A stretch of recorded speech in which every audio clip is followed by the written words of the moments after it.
Prime Minister's visit to Manipur yesterday shows lack of genuine concern for people, says NIPCO President Oinam Premjit.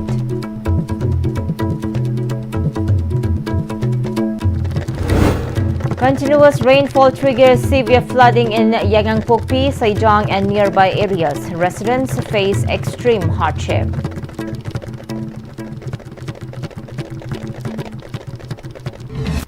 Hello and welcome to Istv English News. I'm Surbula Kangabam. Let's see the news in detail.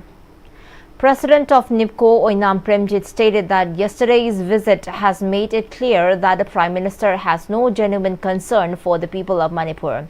He made a statement at the 25th year of formation, 2-day silver jubilee celebration of the organization. Speaking at the valedictory event held at Iboyaima Shumanglila Shanglen, President Oinam Premjit recalled that since its inception in 2000, NIPCO has consistently worked to uphold the integrity, peace and unity of Manipur. He emphasized that the organization has continuously advocated for peaceful coexistence among all communities with mutual respect and understanding, irrespective of religious differences. He further stated that there is pressing need to counter the hidden agendas of the Government of India concerning the indigenous peoples of Manipur.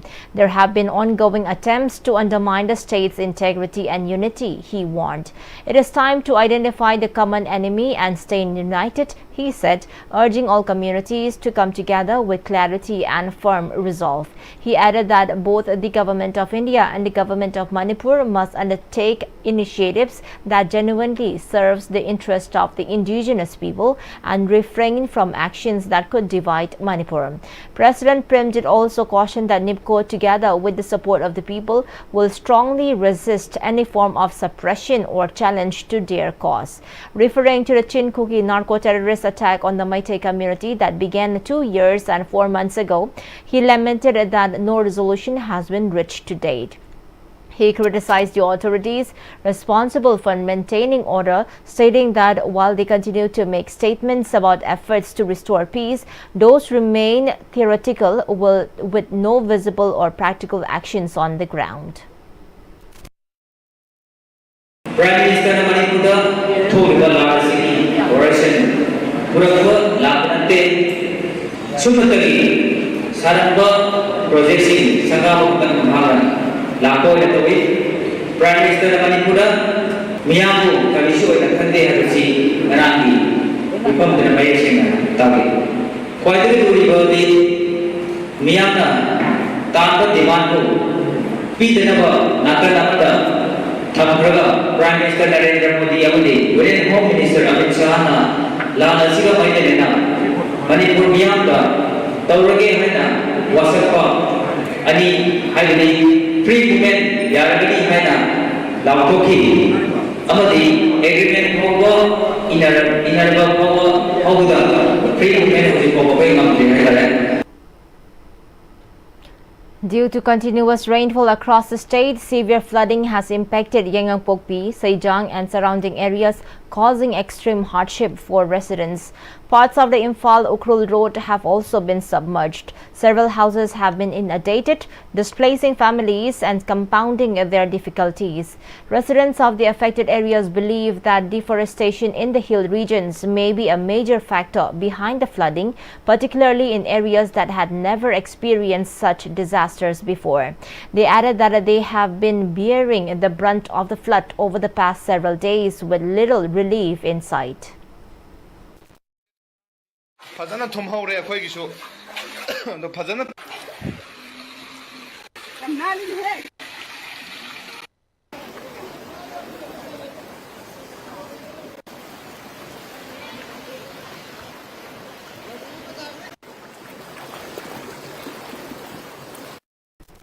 Meanwhile, the Unity Bridge connecting Gadipok, Malom and Jangamdabi has been swept away by strong currents following a rise in the river's water level.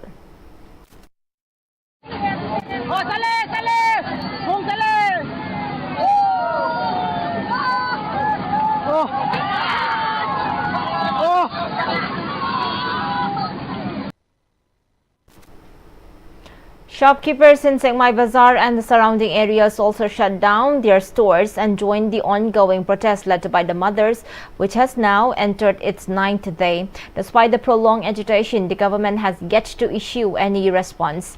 The protesting mothers have urged the public to be prepared and have appealed to everyone to join the movement if they believe the cause that they are fighting for is just and necessary.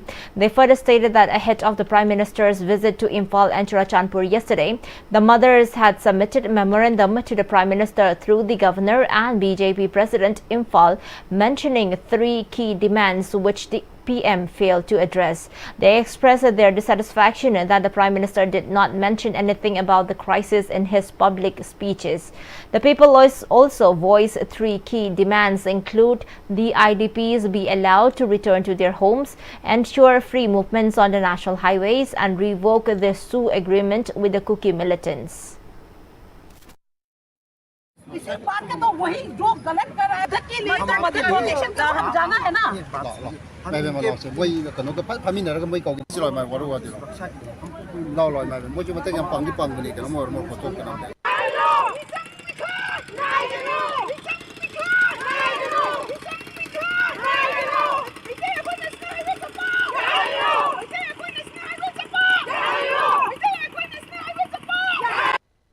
National highway है पोसे central force ना आगा से लगा चकदब पोछिदा सिदगी हेने हेदो प्यारो है अदुदी buffer zone से तसेंगना हायबदा central force अमसु अखोय दंगसी attack तौराइबा मेथाट की तौराइबा कुकी की सु कांगुगा पुन्ना माररगा थंबनी मैतै से तसेंगना मैकै मरी पुमा मंगलके हायदना मदुदिना सपोर्ट तौबना अखोय की स्टेट सरकार अमसु सेंट्रल सरकार ना सपोर्ट तौबनी हायबसे गसी ऑन ग्राउंड को बिले तू सिदा लेपिबा म्याम से सिदगी हेना चंबा यारा रोयना हायदनी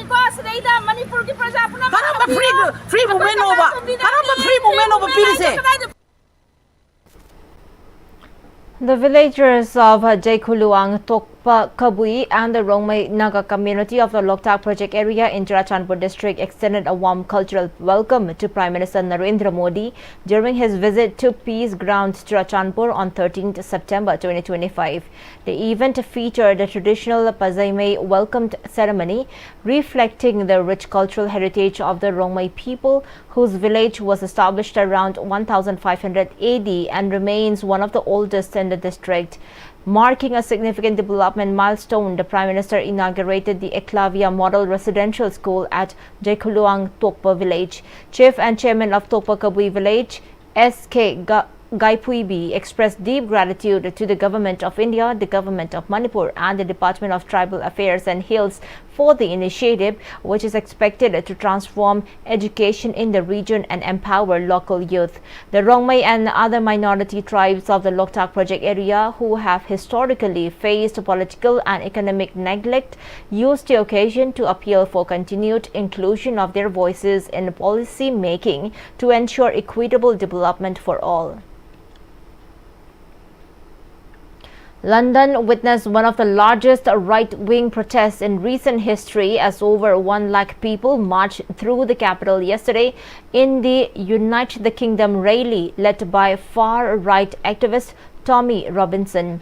The demonstration, which saw participants waving UK and England flags, turned violent as clashes broke out with police after protesters breached restricted zones meant to separate them from counter-protesters.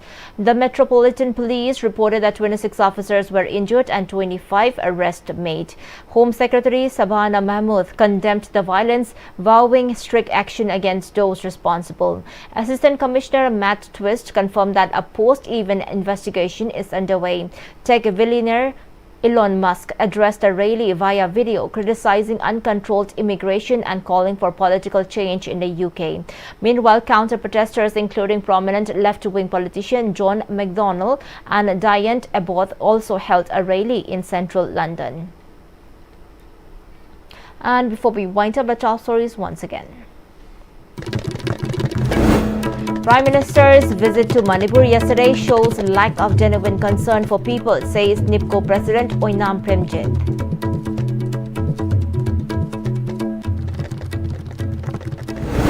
Continuous rainfall triggers severe flooding in Yangongbokpi, Sejong and nearby areas. Residents face extreme hardship.